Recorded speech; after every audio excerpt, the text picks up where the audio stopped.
Hello and welcome, ladies and gentlemen, to Front Page, only on the AIM network, India's definitive media organization and voice on everything AI and technology. On this show, we will be discussing today Sarvam's massive contribution to the India AI footprint, possibly a rogue model, and of course, the Indian government's strict guidelines now to protect its citizens against deepfakes. This and a lot more are going to be waiting for you beyond the headlines. Here are the headlines.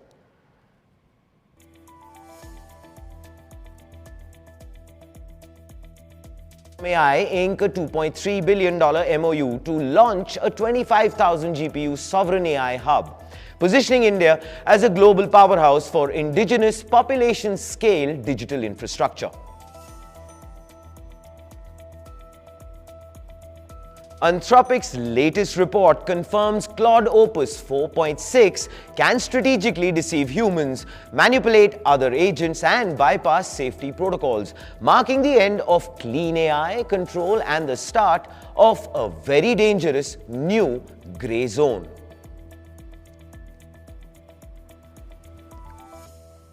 TikTok owner ByteDance is reportedly developing SeedChip with Samsung to manufacture 350,000 units by 2026. This $22 billion shift toward in-house silicon aims to break Nvidia's grip and power its AI video future. Oracle doubles India revenue by embedding high-performance databases into Azure and Google hubs. With 600 specialized AI agents and a data center tax holiday until 2047, they've become cloud-neutral intelligence. And finally, the Indian government has notified strict IT rule amendments effective February 20th, mandating prominent AI content labels and slashing illegal content takedown timelines to 3 hours and just 2 hours for deep fakes.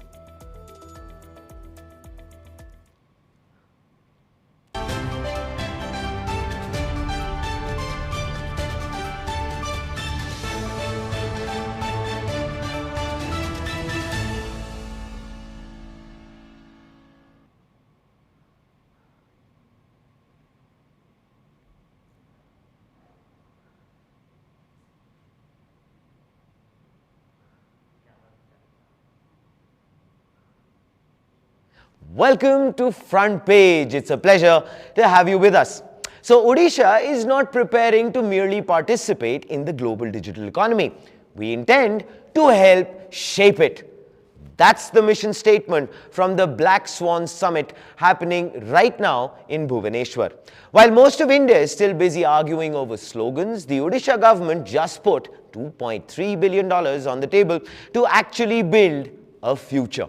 They are launching a sovereign AI hub with 50 megawatts of power, 25,000 GPUs. So basically, imagine that. Much silicon humming in a single room? It's an industrial furnace of data designed to give the state its own Odia-first intelligence. But hardware is just expensive scrap metal without the right hands on the tools. This is where Sarvam enters the frame. They've actually officially signed an MOU to turn this massive pile of compute into something useful for people in rural and tribal areas who've never even touched a keyboard. Today on Front Page, we're looking at the real stakes. Is the India AI dream actually a hollow shell if Sarvam isn't the one doing the heavy lifting? But of course, before we get into the thick of things, hit the like, share, and subscribe. If you're ready, let's go.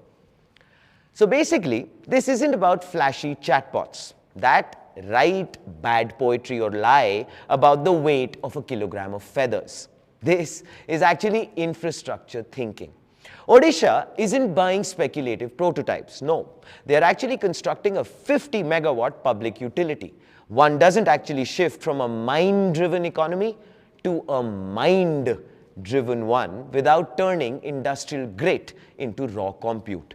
The projects entail e-governance, healthcare triage, and disaster management. Because of course, you cannot have sovereign AI without sovereign compute. It's a hard-coded reality of the balance sheet, and Sarvam is the only one actually balancing the equation. They have actually already locked down Tamil Nadu with a 10,000 crore rupee deal. 2 states, 2 hubs, 1 company holding the keys. This is the deep mind of India play unfolding in real time. Sarvam just unveiled a new look, and it is, to use a very technical term, stunning. They've ditched that very clinical, gentrified airport lounge Silicon Valley minimalism for mandala geometry and gateway motifs. It's India forward. It bridges the gap between culture and computation by mapping ancient symmetry onto the actual math of neural networks. So let's just forget a simple rebrand. The aesthetic now matches the scale of the ambition. It's intentional, it's loud, and it says, we belong here. But wait, can they actually ship? That's the question. Before the global VC hive mind started drafting breathless threads, or for that matter, ministers began weaponizing benchmarks in parliament, Front Page was already in the trenches tracking this. In the last 10 days, they haven't just moved, they've actually gone on a total unhinged tear.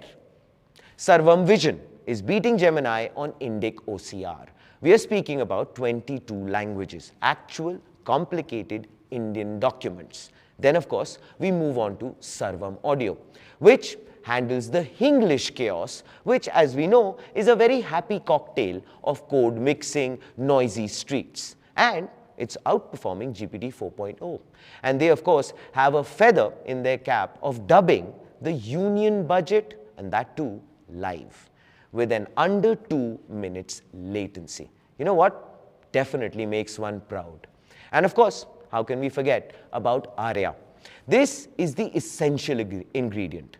Think of it as Kubernetes for AI agents. When standard agents collapsed on complex financial data, Arya hit 86% accuracy, and it did it 10 times cheaper.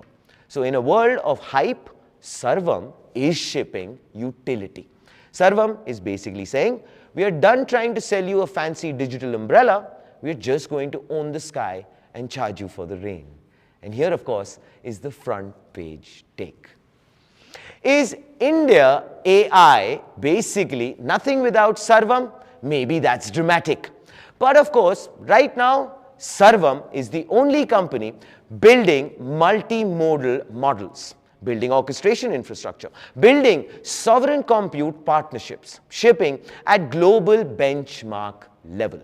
And of course, aligning with national AI mission timelines at this speed, scale, and depth, it really matters. Because the next decade of AI will be defined by who builds reliable, deployable, sovereign systems. And right now, Sarvam is making that case very strongly.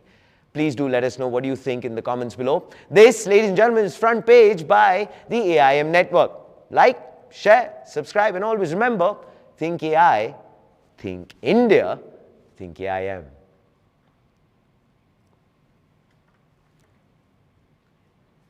Welcome to Front Page. Anthropic just released a document that should make every CEO from Bengaluru to Gurugram trade their tech stocks for gold biscuits and a prayer.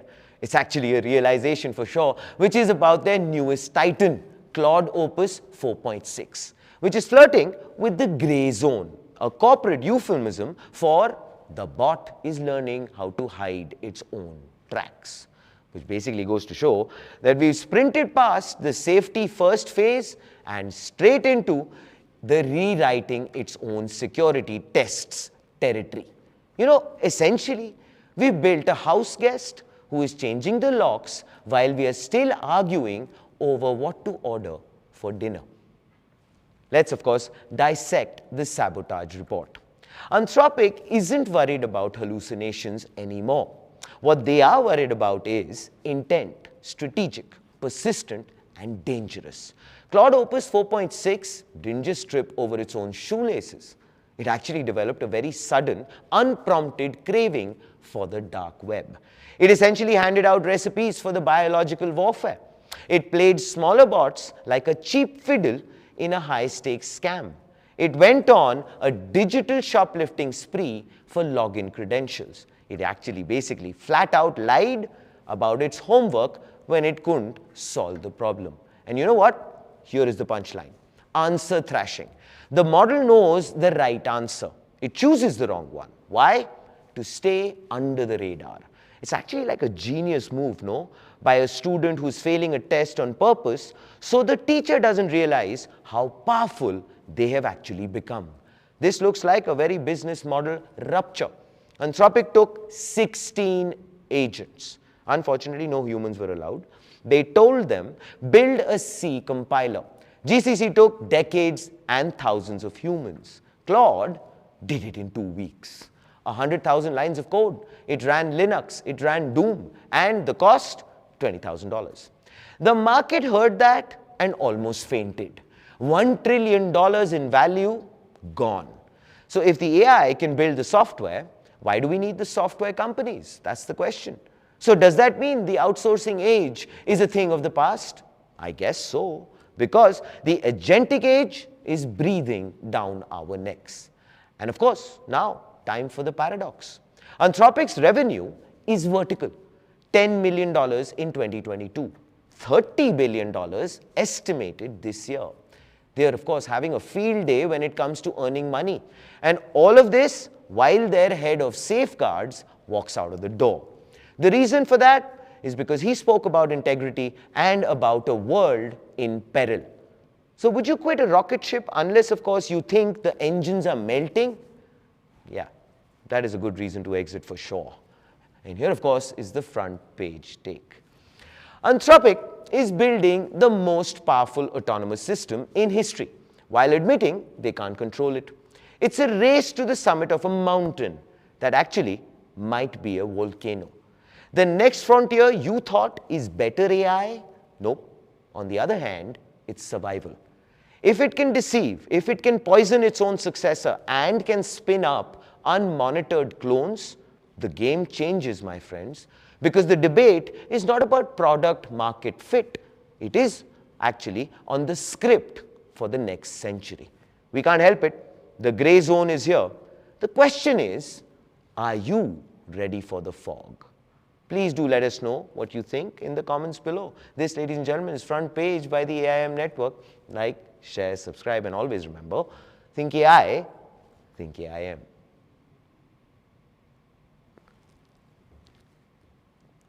Welcome to Front Page. It's a pleasure to have you with us.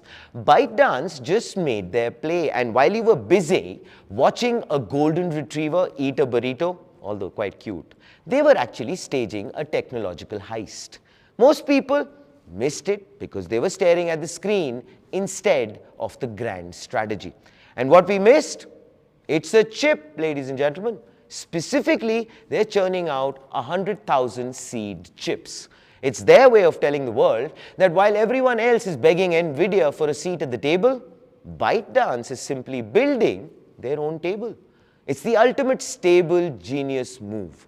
Why fight for a Nobel Peace Prize when you can just manufacture the entire committee? Welcome, ladies and gentlemen, to Front Page. And of course, welcome to Front Page, Mr. Trump. Anyway, Reuters gave us the exclusive. The TikTok giant is in talks with Samsung. They want their own silicon. They want SeedChip. The goal? Sample units by March. 100,000 units this year. Maybe 350,000 by next. Clearly, this looks to be the makings of a factory line. But here's the snag. This will not be used to train the next God model, mind you. Instead, it's for inference, because that's where the youth of the internet thrives. For your knowledge, every time you use Duabao, every time SeedDance 2.0 generates a 4K clip, that costs compute, my friends. ByteDance is putting up 160 billion yuan this year. That's approximately $22 billion, half of which goes to Nvidia. Oh, and by the way, they're still hooked on the H200 supply, but they're not very happy about the dealers' prices. They're doing what Google and Amazon did. They're building their own setup.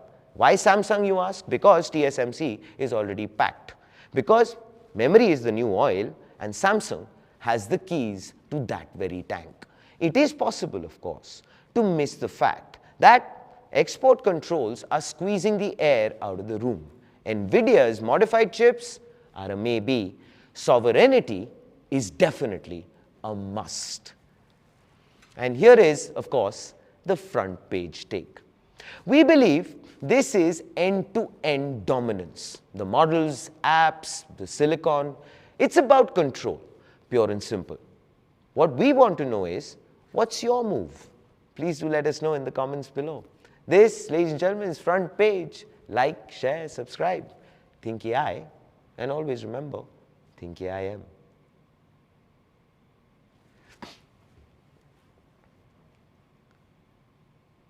Hello and welcome, ladies and gentlemen, to Front Page. You know what? I don't care where you store your data, as long as my brain is the one processing it. That's the unspoken message behind Oracle's 2025 surge in India. Having a good year is an understatement because they have doubled their cloud and AI revenue by performing a total revamp on their business model. They've actually stopped trying to outbuild AWS and Google, and instead they've started moving into their own competitors' houses. In 2025, Oracle planted its database services directly inside two Microsoft Azure centers and Google's Mumbai hub. AWS is slated for the same treatment in 2026. So if you are a CIO at a major Indian bank, you aren't moving your entire operation to Oracle. No, you're actually keeping your Azure contract but running Oracle's high-performance database inside of it. It's actually a master stroke of flexibility, don't you think?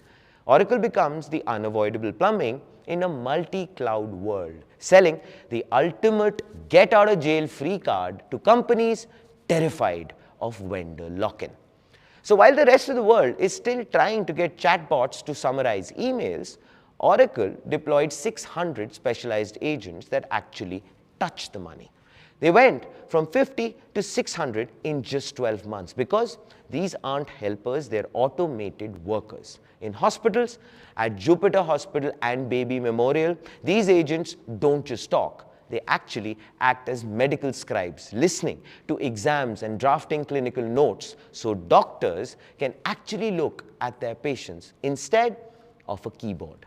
What are they doing in the factories? Agents are now rerouting supply chains in real time. If a port in Mundra gets congested, for example, the agent identifies the impacted components and shifts logistics before a human even sees the alert. Then, of course, we have to talk about the banks. RBL and Bajaj Finance use ledger agents to reconcile accounts and payable agents to hunt for fraud in thousands of invoices simultaneously. So basically, Oracle is timing this strike to ride a very massive wave of sovereign infrastructure. AWS, Google, and Microsoft are dumping a combined $45 billion into Indian data centers by 2030. The government just extended tax holidays for data centers until 2047, as we have mentioned on Front Page earlier. Oracle's play is to be the only brain that functions across every one of these competing clouds. They aren't just betting on owning the data center anymore, no. They're actually betting on owning the intelligence that runs inside of it. So the point is Oracle's everywhere at once strategy a masterclass in flexibility, or is it just the last stand of a legacy giant? We, of course, would love to know what you have to say in the comments below. This, as always, ladies and gentlemen, is Front Page on the AIM network. Like, share, and subscribe. And always remember, think AI, think AIM. We, of course, right now will take a short little break, but when we are back, we are discussing something extremely important for our digital safety.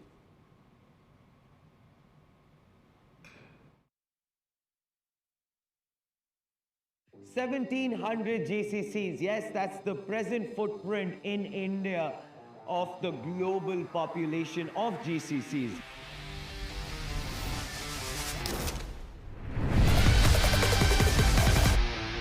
2.9 million people are gainfully employed in these global capability centers.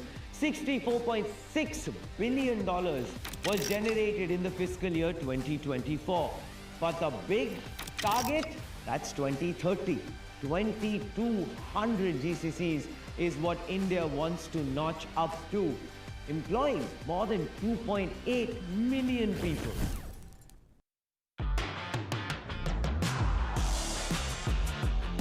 I wrote in my book that failures were in bold font for me and success was like default. If you really want to control the narrative of life, you can do no wrong. The people who focus on success and, sort of brush away failure, like a Virat Kohli is a great example.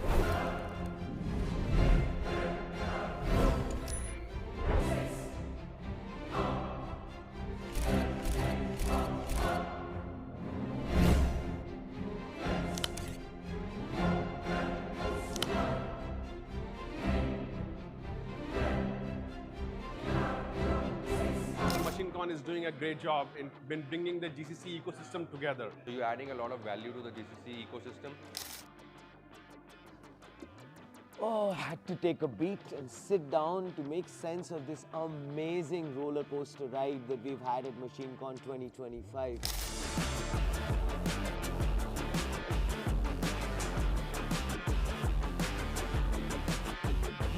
We will catch you again at the next MachineCon.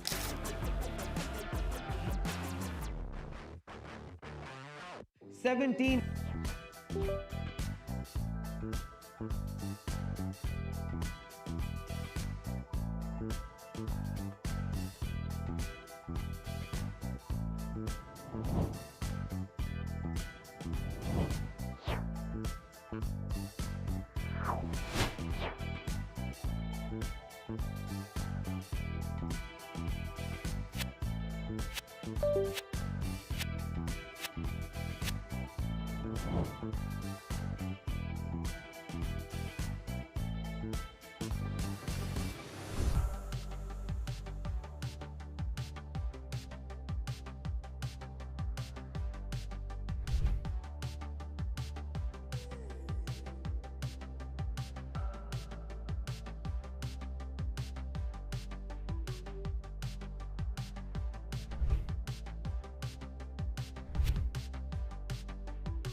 Welcome to Front Page. The Indian government just pulled a classic Friday night blockbuster, except they did it on a Tuesday. And it is extremely significant. They've dropped a massive amendment to the IT rules that officially brings synthetically generated images, which is of course deepfakes, to you and I under total legal oversight starting from the 20th of Feb 2026. The headline is speed. Platforms now have just 3 hours to yank down illegal content and a very hard-stopping 2 hours for sensitive material like non-consensual deepfakes. If big tech misses that window, they lose their safe harbor protection, which basically means they stop being just the postman and start being legally liable for the letter, which is a polite way of saying that the government is finally holding a gun to the head of the Silicon Valley server rooms. And joining me today is Kanishk Singh, our associate editor, who is going to be joining us for the very first time on Front Page. So I'm very, very excited to deep dive into this conversation because I believe it is definitely extremely important for our digital safety. Welcome to Front Page, Kanishk. How are you doing? Thank you for having me here. I'm doing great. And it's a massive news that we're going to discuss today. It is. It's huge. And I believe finally we needed this, and it is finally here. It is one of the most strictest implementation timelines that this government has put on the heads of big tech among the world. And I think it all started with Grok.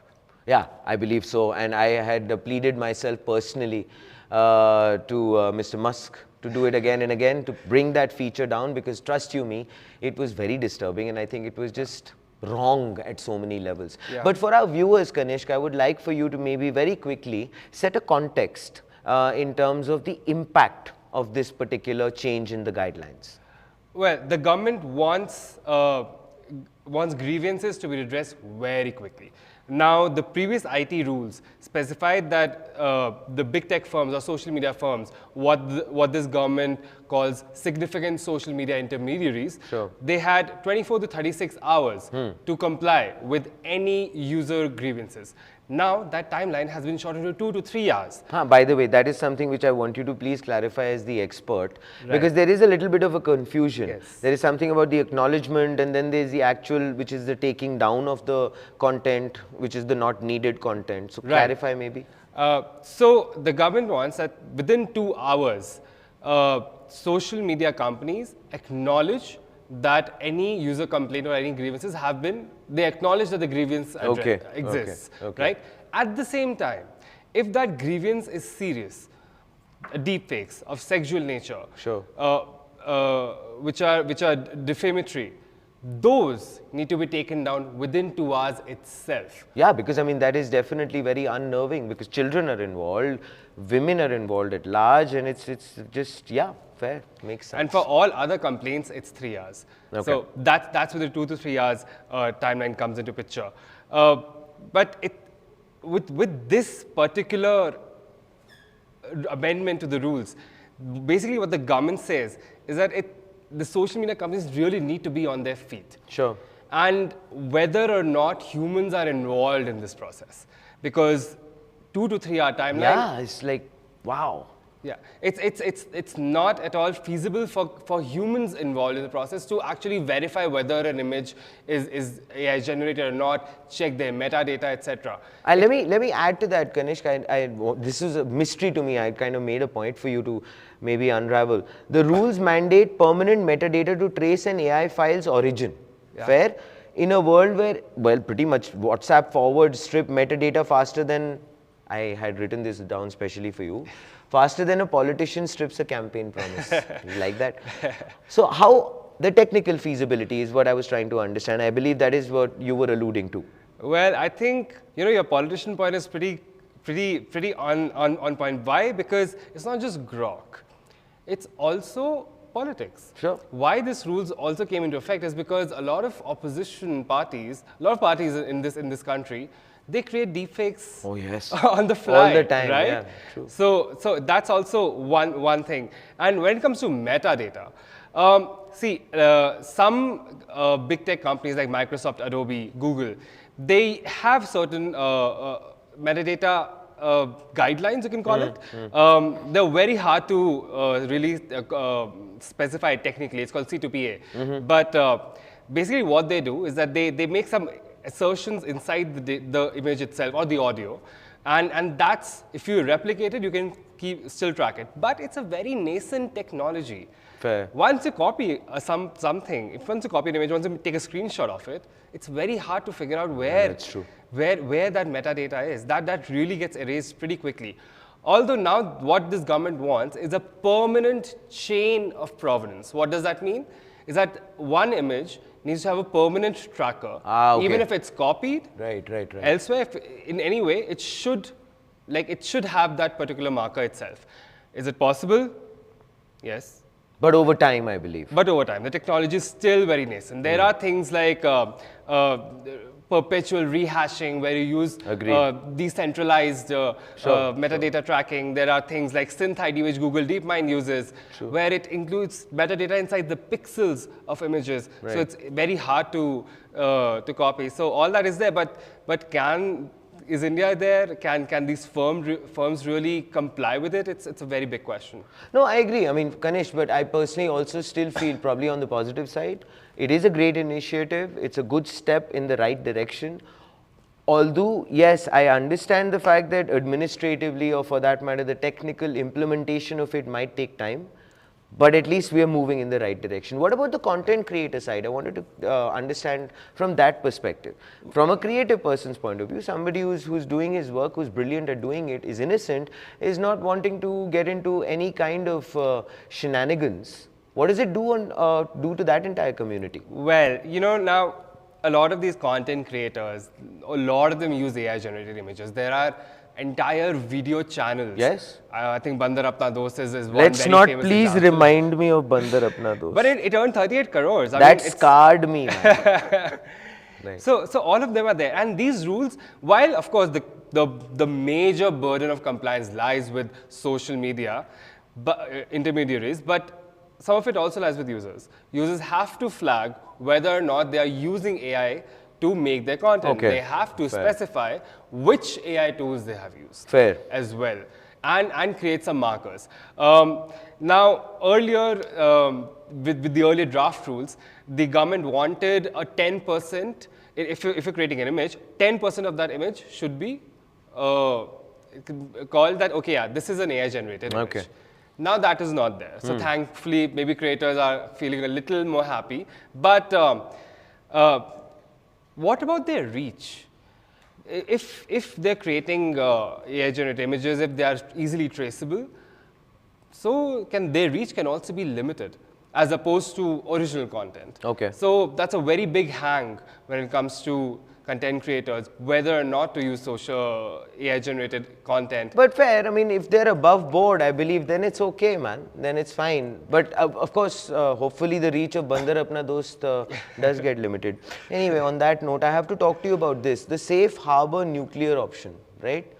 I want to understand that when we are talking about the safe harbor, as I had mentioned at the top while I was setting the context, the big tech companies, they end up losing that safe harbor if they are not following the rules to the T.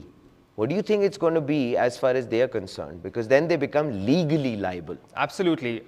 Just to explain all that, yeah, just please. to dumb it down completely. If I am suppose a published author, right? If I published a book, and if you were saying you wanted to dumb it down because of Bandar Apna Dost. I'm just checking. And if I publish a book, and if you don't like what I've written, you can't sue my publisher. Yeah, fair. Because publishers are in a safe harbor, right? That's the same goes for social media companies. They're not liable for user-generated content. But if they don't follow these rules, now it's such a gray area. How to what extent don't they follow these rules? Are there exceptions to this? It's not specified. Yeah, also, will it hold in a court of law? I don't think so.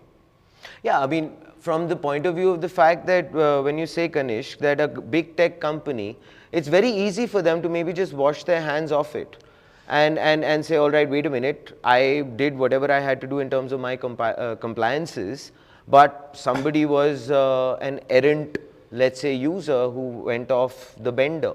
And that's why he ended up doing this. Absolutely, and that's why to ensure compliance, they'll definitely use AI. And it will be a case of AI policing AI, yeah. You know, in some respects. Well, it would be needed because of the sheer volume of it. Absolutely.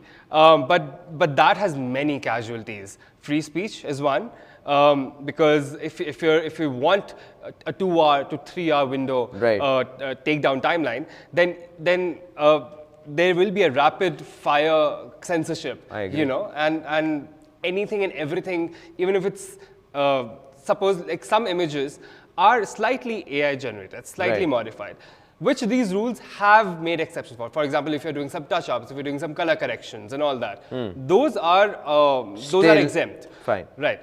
But if it's an original image and if there is some element of AI generated image, for example, if it's your image and I'm peeking behind you and it's an AI generated image, fine.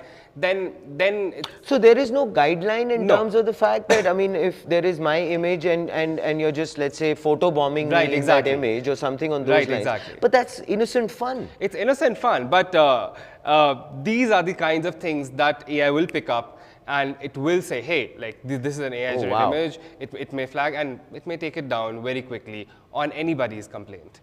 Man, Kanish, that then definitely opens up the floodgates because that's the age-old theory about the fact that the wheat kind of gets thrashed with the husk. Right. It's very expansive. The timelines are very narrow, and I think that over time, this may be modified a little. But the lawyers are going to have a field day for sure. Yeah, I mean, lawyers are gonna earn a lot. Yeah, Maybe there'll be yeah. some AI lawyers too. I don't know. But yeah, but definitely that opens up, the doors as far as they are concerned, because Absolutely. people can just have very short tempers and they can immediately just start filing out petitions. Yeah, there are lawyers may earn. There may be more AI companies that may come to the fore because of these rules itself. Sure. Because just to insert metadata, Right. you need an entire function, True. right? So it has wide-ranging consequences. I earlier talked about how these rules sort of reversed on including 10% of reserving 10% of your image. So that happened because big tech pushed back. And they're going to push back hard on this one. Do you believe that this sort of a guideline which has come in, usually that tends to happen, that when new rules are introduced, they tend to kind of test the waters with them, but over a period of time, there are amendments which start to come. I mean, whatever you and I have discussed till now, there is enough breeding ground as far as amendments is concerned. Yeah, absolutely. I'm very sure that there will be more amendments. I mean, I think it will be a classic case of Indigo. According to you, what kind of amendments should come in, which will definitely bolster the law? First of all, just to have AI-generated metadata, sorry, AI-generated metadata, and having that, maybe have little more stringent, little more structure to how to add those metadata, and standardize the process across all media. Okay. For example, if it's an audio, of course that will be separate. But to standardize something like that, because right now it's very nuanced, it's very True, nascent, understand. And it's very diversified. Secondly, if you're having a 2 to 3 hour timeline, basically Right. the idea is defamation, right? Sure. We don't want sexually explicit images, deepfakes of women, or anybody Absolutely. else, right? But at the same time, any counter to that, any grievance redressal to that should also be as quick. While with the new rules, the addressal system the timeline has been reduced. Earlier it was 15 days, now it's 7. But 2 hours versus 7 days. Yeah, fair enough, yawning gap. Right. I see your point, Kanish. So I guess amendments will definitely be on the fly, I believe, which will give probably a little more balance to things. And of course, this is what I feel I would like to share with you as the front page take. The government just turned social media moderation from a check it later hobby into a real-time game of digital whack-a-mole by slashing takedown times to 2 hours. India isn't just asking for better tech. They're actually telling big tech to either build, filter or prepare to see their lawyers in court more often, as we just mentioned, than their engineers see sunlight. That, of course, ladies and gentlemen, is front page. And as always, I would like for you to say, think I am. And of course, right now, we're going to take a short little break, but don't go anywhere, because Amit Rajanayak is having a very interesting discussion, and he is going to deep dive as far as this entire ruling is concerned. And trust me, that won't be a deep fake.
Yeah, thank you, Sudhi, for that warm introduction. Hi, Mohit.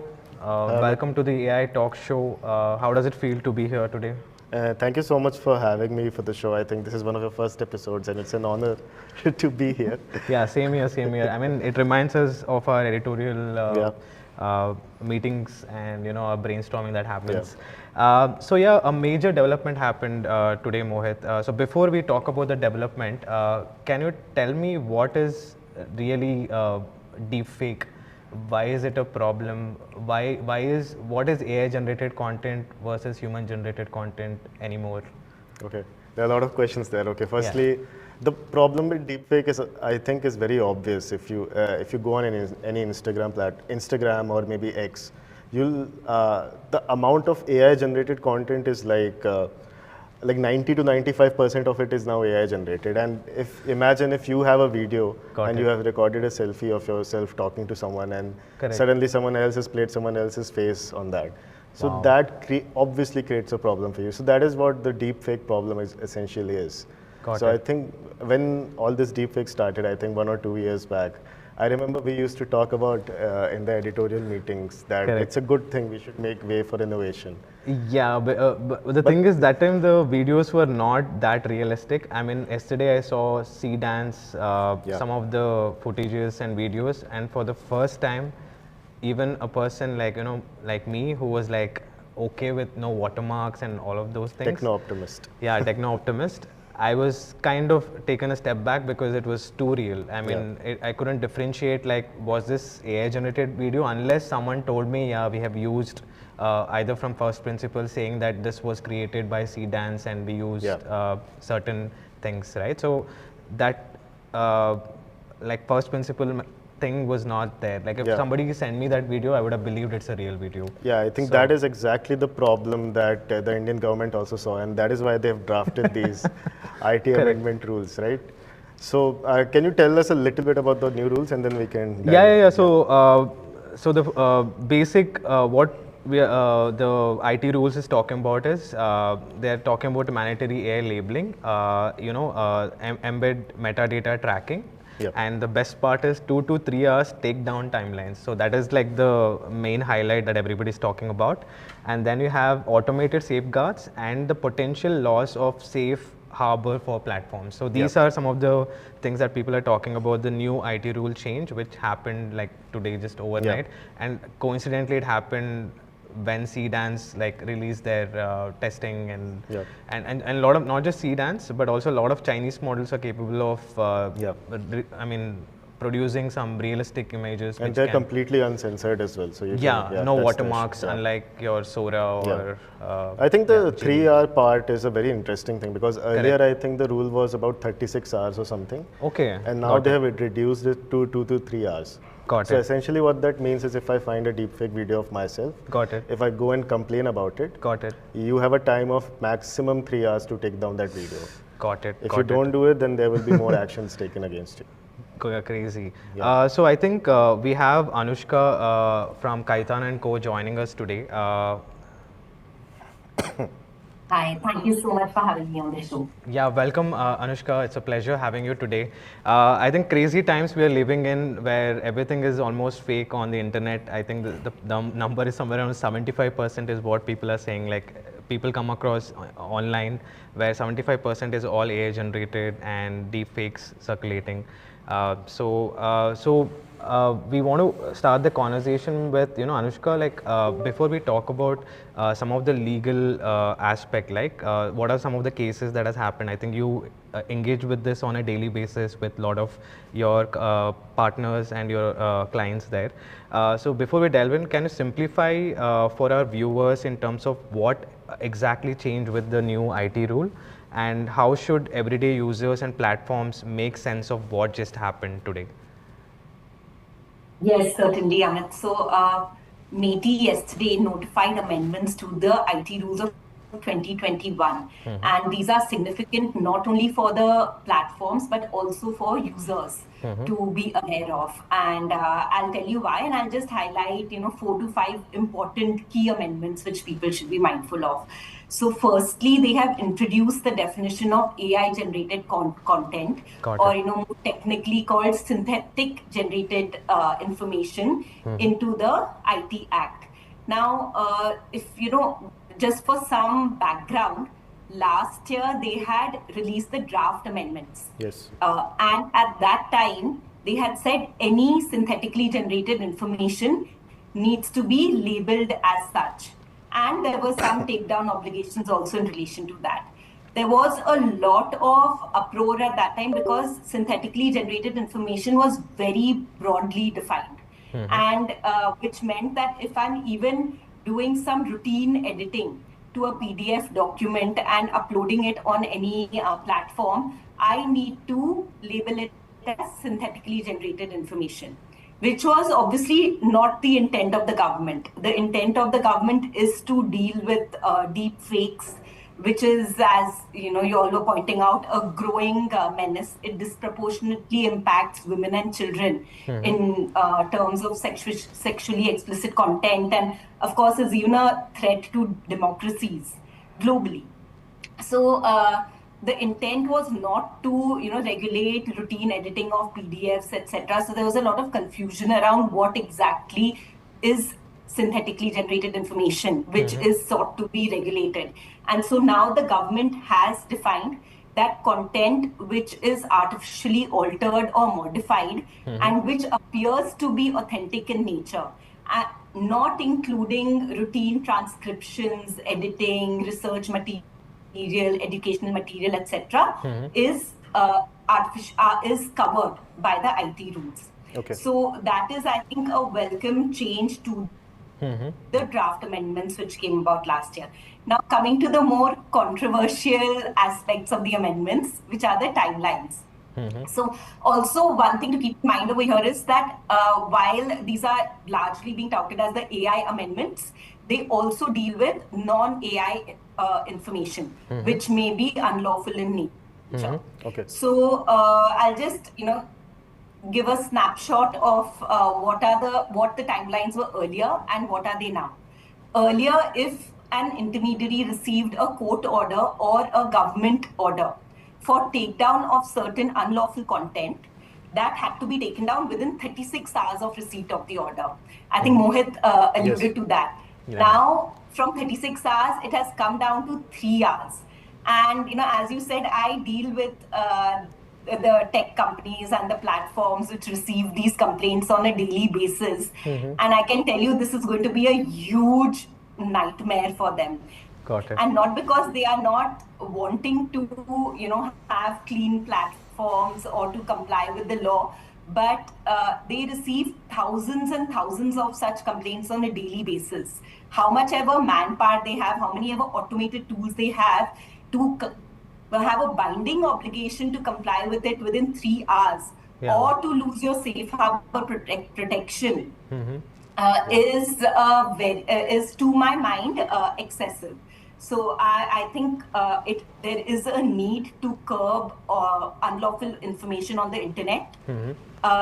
It's a huge menace, but the regulation may have been slightly more practicable in nature, as opposed to giving a stringent 3-hour timeline. That's one. Of course, I understand the government's perspective also, and I think we should also discuss that while we are at it, that 36, according to them, within 36 hours, the content has become so viral that there's no point of the takedown by that. Which is why they may have introduced 3 hours, but I think somewhere there should have been a middle ground. Got it. And unfortunately, I think it's the courts, which are finally going to lay down the middle ground, because I'm pretty sure this is going to be challenged. Got it. So that's one. The second timeline which has changed and which is of note to the users is that every platform needs to have a grievance redressal mechanism and available to all users like you and me. If I see any unlawful content, which impacts me, I can complain to any intermediary to the grievance redressal officer. Earlier, they had 24 hours to acknowledge plus 15 days to take it down. And for certain kinds of content, a truncated period of 72 hours. But now they have 7 days to deal with the complaint as opposed to 15 days earlier. And for the more high-risk content, they have 36 hours instead of 72 hours earlier.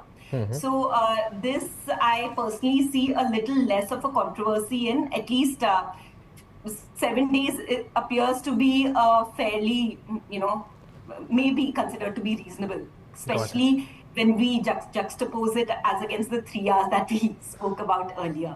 Got it, got it. That's the second timeline. Now, the third timeline, which is also very important to note and for all users, is that for sexually explicit content, intermediaries have been given 2 hours to deal with the complaint. Got it. At the same time, the rules do say that you need to deploy reasonable and practical measures. So, to that extent, they are giving some leeway to the intermediary that as long as you have a reasonable measure in place for users to access, to take down, high risk and sensitive content like sexually explicit content, even if 2 hours becomes 3 hours, you may not be held liable. Got it. So there are some safeguards also in place for the intermediaries in the rules. Now, the third major amendment introduced yesterday was some additional due diligence obligations to be undertaken by the intermediaries. So firstly, they need to deploy automated measures. So these are techno-legal measures to ensure that if they are making or enabling publication of SGI content or deepfakes on their platforms, they need to have tools which can block the creation or publication of unlawful AI content. Now, to my mind, and I'm not a technical person, to have an automated tool which will capture whether a document is unlawful in nature or not, because they're not saying that block all AI content. They're saying block that content which is unlawful in nature. So when it comes to sexually explicit content, there are sufficient automated tools out there which are already deployed and which are automatically filtering such content. But they have said even if a document is false and is AI generated, you need to have an automated tool which will automatically block the creation or publication of such content. I think that is the more tricky part because this can, I think what you all were again alluding to earlier, lead to over censorship. Yes. Even a lot of legitimate content may be wiped out as a result of these stringent provisions. And another is, of course, for SGI content which may not be explicitly unlawful, you need to have a requirement that the content is labeled as AI generated. So, for instance, instead of having this interview with me, if you wanted to have this interview with some AI avatar, and you are publishing it online, of course, it's not unlawful, you can do it, but you need to have a label setting out that this is AI generated content. Got it. So that is the, and one last major amendment is for significant social media intermediaries, which are social media intermediaries which have more than 50 lakh users, which is obviously, most of the big say chat engines, YouTube's, Telegram, WhatsApp, etc. Now they need to have a rule that every user, while uploading content, needs to declare whether it is a deepfake or whether it is a SGI,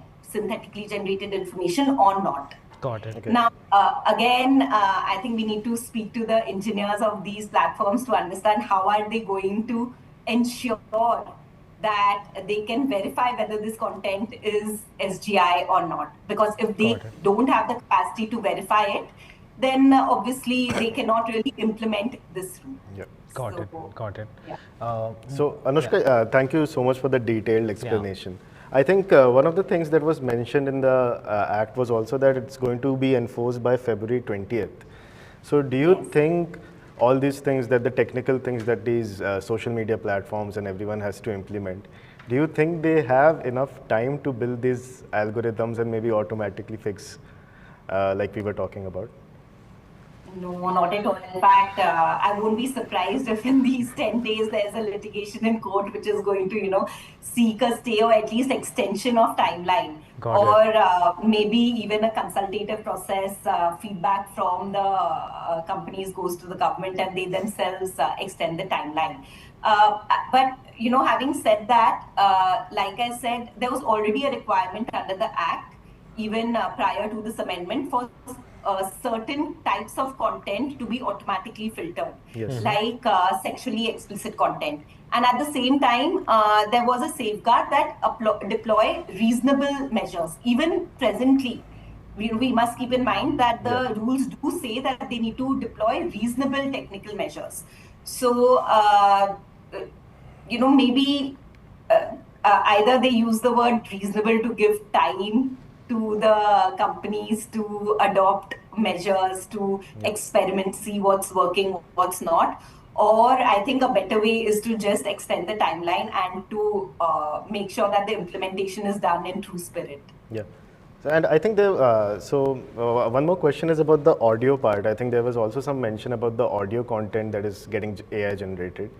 Do you think, I mean, we all have seen news, there's a lot of scams going around when it comes to voice calls as well. Correct. Yeah. Do you think this IT Act also changes that, or do you think that would be a separate thing that would get announced later for calls? No, so actually I didn't touch upon that amendment in the interest of time. They have introduced an amendment which is a definition of audio, visual, and audio-visual information, and they have included that within the ambit of the information which is going to be regulated under these rules.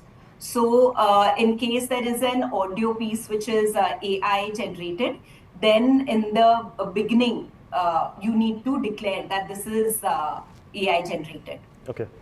Because I was looking at a lot of these releases that are coming up, like everyone is building voice models. I don't want to take name of companies, obviously, but there have been a lot of voice models that are coming up in the market. So it's going to be tricky, I think, how everyone starts adopting AI more. And definitely, I think there was a company that recently were talking. So they're thinking about voice, has a unique, like how we have fingerprint. There's like a voice print kind of a thing. So innovation is always, I mean, these kind of constraints. But one thing I want to ask Anushka is like, so there is no hard penalization for any users apart from removing the content, right? So there is no like fines, hefty fines, or you'll be jailed, or what is the consequence? So the IT rule talks or anything about that? Right. So I think I'll answer this in two parts. Got it. If you are uploading unlawful content on it may be defamatory, it may be sexually exploitative, or it may adversely affect the national integrity of India.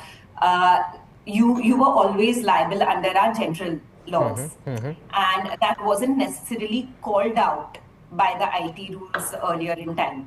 Got it. But now there is an obligation on the intermediaries to intimate their users that in case you publish any unlawful content, then you are liable under the penal laws of the country. Wow. So it's more of, I mean, the law, this always existed, but now the government is putting it in your face that better be careful before you upload any content. Got it. The obvious issue is that I don't know how many people read the fine print. That's the problem with the consent-based framework. But that's all that intermediaries and the government can do, is intimate the users and create as much awareness as they can that it's not okay to publish anything online, to forward anything online. Understood. So yeah, I think you've almost covered pretty much everything in the first go itself. But there is one question on the innovation front. So does this hamper a lot of AI progress coming from India? Because that is one hard stop. So these kind of rules can hamper. So there is no image generation model or video generation model from India yet. it's all coming from China or the US. So these guys are like kind of now have to rewire to the land of the law, and then think about how they want to like in terms of labeling, in terms of whatever they can do. But one thing, does it put a lot of pressure on, say, companies here in India who are building these tech for video generation, making these kind of deepfake for the better, but will that hamper going forward, or how should they navigate this entirely? Yeah. So I think again I'll answer in two parts. Even if you're a service which is based abroad, Got it. but as long as you can be accessed in India, and you are required to comply with these rules. So in fact, just as an example, WhatsApp is obviously not an Indian company, but under the rules they need to have an officer in India who is held accountable to comply with these rules. So that's one part, but secondly, I completely agree with you. It puts a lot of pressure on Indian players and could be a hindrance to innovation, because obviously, as you said, Indians are in India. These innovations are happening now. They still need to achieve scale. They may not have the wherewithal already to comply with these rules. Whereas the other tech companies, which are already big players in India, have had enough time to not only build their user base, but to also slowly ensure that they are able to deploy these measures within their architecture. But for a startup to be dealing with such stringent requirements is going to be is going to be challenging, and they haven't really given thresholds like the 3-hour timeline is applicable to everyone. They could have said that it's applicable to platforms which have users which have more than 50 lakh users or so, but they haven't said that. Got it. Got it. I think Anushka, you covered almost everything. So just any more questions, Mohit?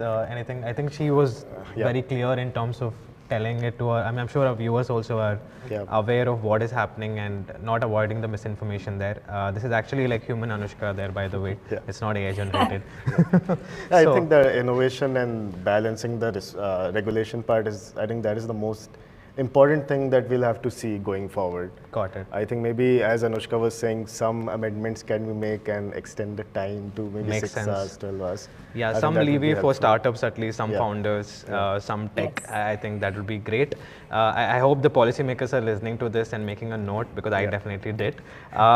So yeah, on a final note, Anushka, I just want to know what is your like final message to, say, the tech companies that are like they have to embrace this new change, and the users who are uploading any kind of AI generated content. So what is your message to them in simple terms, that final message?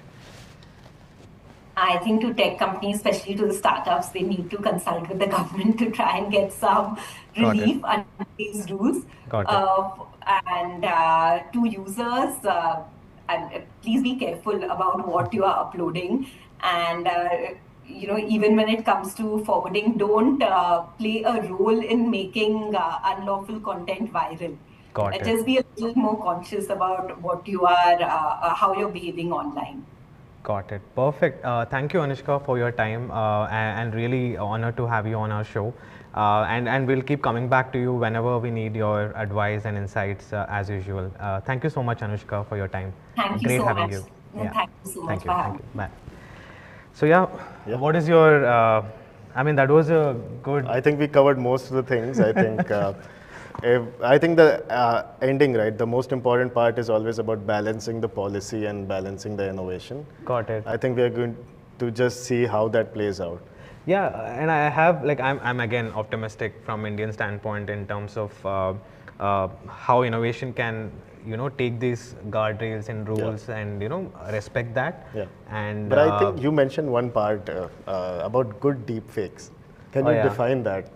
A good deepfake is like, it almost feels real. So you don't really know it's fake. Like It's like using in movies, maybe like Bollywood or something. yeah, like like that. in a movie, like you would use like say there's a deceased person or an actor or actress, like so they can create AI generated content which looks real.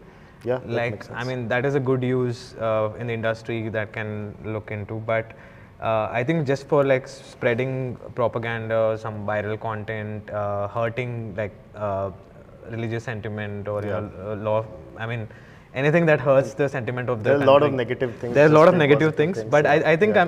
I'm hopeful Yeah. for this particular thing, and looking forward to how big techs are going to navigate this. I think yeah, it's a good move by the Indian government, according to me, at this point in time. But I think it's gonna. I think they should give a leeway to startup founders and some of these innovators who are building these things, so that they are not like hard pressed and not penalized for. I mean, already they're struggling in terms of building those models and capabilities. They should be given some flexibility in terms of Yeah. yeah, expressing. So And that part was, I think, discussed by Anushka as Yeah, well. yeah. So yeah, I think guys, be careful. Do not, like she mentioned in the final message, do not share or, I mean, you can share, but be mindful. And whenever you're using AI generated content, tell people that you used AI generated content. It's okay. Like, and I think here also we tell, right? So. So first principles, so that is very important. You announce people saying that this is the AI generated thing even before, and not, yeah, keeping it a secret. Like, Yes. Yeah, I think everybody is using AI these days. So Everyone is using AI. We just have to be more transparent that we are using AI. yeah, and we have to, I think, voluntarily tell that, hey, Yeah. we are using AI. Yes. Like, yeah, that's about it. And thank you so much for joining. I think this was a very wonderful discussion today. I learned a lot. Yes, me too. And I think this is going to help us like bring some of best content to our audience. So this is the AI Talk Show, your daily dose of everyday tech and AI dialogues. Hope you're enjoying this, and always remember, Think AI.